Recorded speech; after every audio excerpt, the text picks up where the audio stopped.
This is Steve Robbins. Welcome to the Get It Done Guys quick and dirty tips to work less and do more. So after 10 years of people nagging me, I finally did it. I went to Burning Man. If you've never heard of Burning Man, it's a phenomenon. Every year, 70,000 people descend on one of the most remote, inhospitable desert playas in the world, and they build a city. It's a city made of sound, of light, of wild art sculptures, of crazy costumes.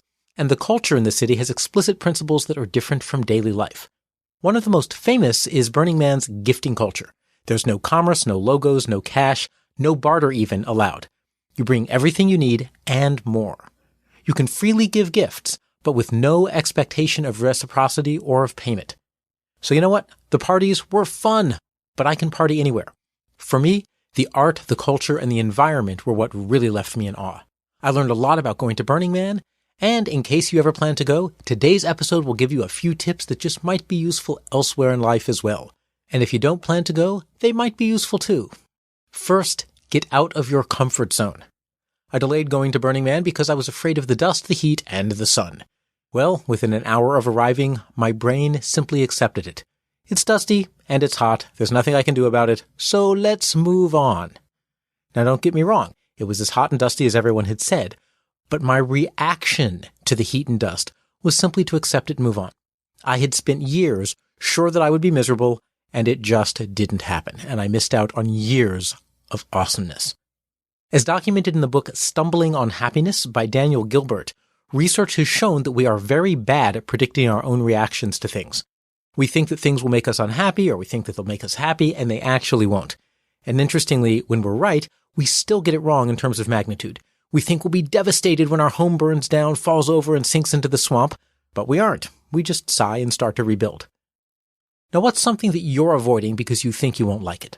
Something you have no direct knowledge of, but just from what you've heard, you think you won't like it. Guess what? Give it a shot. You might be surprised. For me, it's going to be rock climbing. I bought a day pass to the local climbing gym, and we'll see. Is it actually going to be the horrible maelstrom of physical agony and terror of heights that I fear it's going to be? Or I may discover that my mind and body are perfectly up to the challenge. The key is I won't know until I actually try. Next, don't be a darkwad. Let your lights shine. At night and during dust storms, the playa is a dangerous place.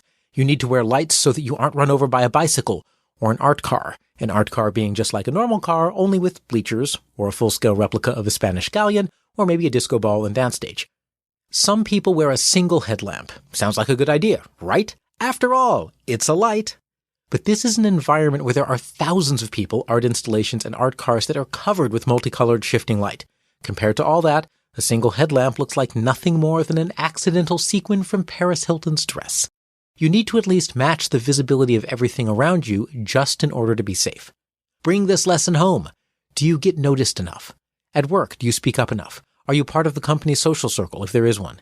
Do you make sure you're visible? You may think you're visible, but if you're just a single sequin on Paris's gown compared to everyone else, you need to step it up.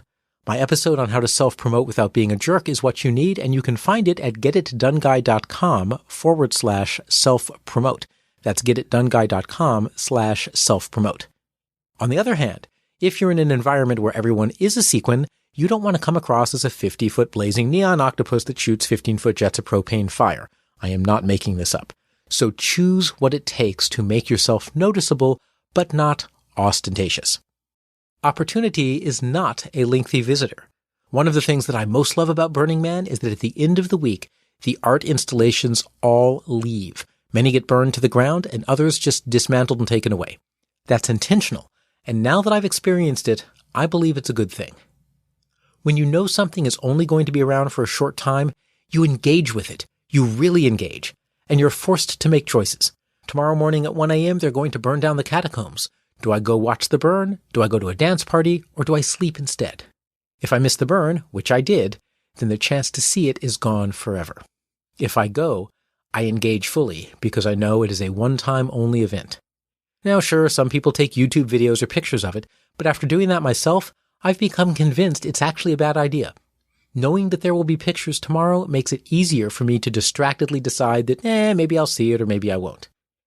Engagement in life, by definition, isn't a maybe yes or maybe no thing. It's deliberately understanding what you value and deliberately using your time in the ways that you value. Having a backup or having the ability to postpone something indefinitely lets you be very sloppy about your one irreplaceable life. There are 2 lessons from the fleeting nature of Burning Man. First, when opportunity appears, it may not stick around, so be prepared and jump on it while the window is open.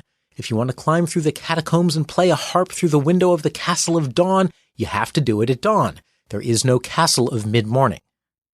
Secondly, live life deliberately. Many things are fleeting, and you owe it to yourself to know what's important to you, and then deliberately engage those things to your fullest. You love your kids? Then lock your cell phone in a safe whenever they're around so that you can engage with them 100%. You love your work? Then don't make excuses and say, oh, I'm so overworked. Own it. I love my work, so I work 80 hours a week, and it's the life that I want. Personally, I'm trying my best to engage with $1 billion inheritance. Unfortunately, there's not one in sight. But if it appears, you bet I'll deposit it. And lastly, make it better because you're there. They say that everyone is a special snowflake. I don't buy it. I think everyone has the potential to be a special snowflake, but if you don't make it happen, you'll just be an unremarkable ice cube in the cocktail glass of life. If you go to Burning Man, make some art. It can be a 60-foot sculpture of Medusa that shoots fire, or it can be a card that you have printed with a poem that you value. Just bring something of yourself that you can share with the community so the whole event is better because you're there. And be that special snowflake. Do it. Make it original. You don't know how to be a poet? No problem. Do your best. You can't sculpt? Do your best. Bring it. Share it. What matters is making the playa better because you're there. It isn't about perfection. It's not about mass market quality. It's about communities that reflect everyone who shows up. Some people show up with off-the-rack flashy clothes and Burning Man costumes. Oh, you know what? They look great. But all they are is a placeholder for the creativity of the person who actually chose the clothes. I needed lights for when I went out at night, because remember, don't be a darkwad. Well, this is how I learned. I improvised a piece of netting and strung some LEDs through it. Now, I thought it looked ridiculous, but everyone else loved it. And no, it wasn't an amazing sparkly suit with color strobing light shows, but it was something that wouldn't have been there if it weren't for me and me only. And that is what counted. Are you showing up as a creative force everywhere in your life? With your friends, with your family, at your job? If you're going to spend your one precious life doing any of these things, do them in a way that only you can. Don't settle for a cookie-cutter assembly line life. Express yourself. Bring your creativity. Even if you just want to be a cog, be the best frickin' cog that you possibly can. Don't be limited by your possibly wrong ideas of how much you will or won't like something. Step outside your comfort zone and go for it. Make sure you stand out so your journeys are safe and so you don't get hit by the art cars of life. Seize opportunity when it arises and live deliberately. Choose your values and live them, because if you don't, no one will do it on your behalf. And finally, playa dust is really alkaline, so rinse your hands and feet in vinegar and moisturize. This is Steve Robbins. Follow Get It Done Guy on Twitter and Facebook. I run programs to help people have extraordinary lives and extraordinary careers. If you want to know more, visit steverobbins.com or join my personal mailing list by texting Get It Done to 33444. You'll also get a free copy of my secret book chapter on how to build relationships that help you succeed. That's text Get It Done to 33444. Work less, do more, and have a great life.